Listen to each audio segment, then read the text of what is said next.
আমাদের সমাজের হাজারো যুবকের মধ্যে একজন, যারা দিনরাত কেটেছে গান বাজনায়, ক্লাবের আলো ঝলমলে পরিবেশ। জীবনটাকে সে যেন এক মিউজিক ভিডিও ভেবেছিল। এর বাইরে সে নিজেকে কখনো কল্পনা করেনি। সবসময় সে তার বন্ধুদের সাথে হাসি খুশিভাবেই থেকেছে, কিন্তু বাহিরের এই হাসি খুশি চেহারাটার পিছনে যে এক গভীর শূন্যতা ছিল তা কেউ টের পায়নি।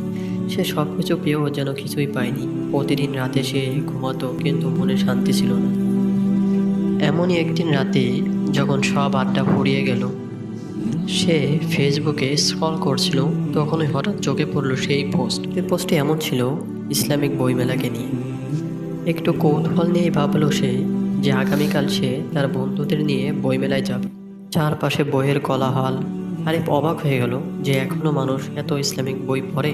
আরিফ কয়েকটি দোকান ঘুরলো এবং কিছুক্ষণ পর একটি বইয়ের দোকানে এসে থামলো। আরিফ হাতে একটি বই নিল এবং বইটি দেখতে লাগলো, যেন বইটি আরিফকে মুগ্ধ করেছে।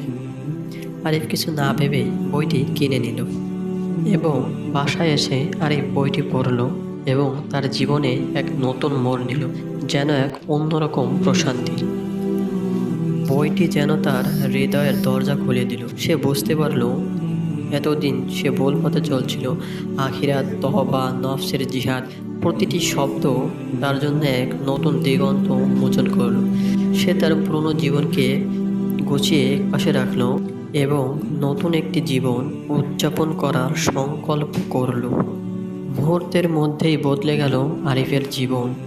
একসময় যে ছেলেটা গভীর রাতে ক্লাবে যেত, আজ সে ভোরের আজানে মসজিদের পথে হাঁটে। তার হৃদয় এখন সিজদায় শান্তি খোঁজে। ফিরে এসো আলোর পথে, একটি বই বদলে দিতে পারে একটি জীবন।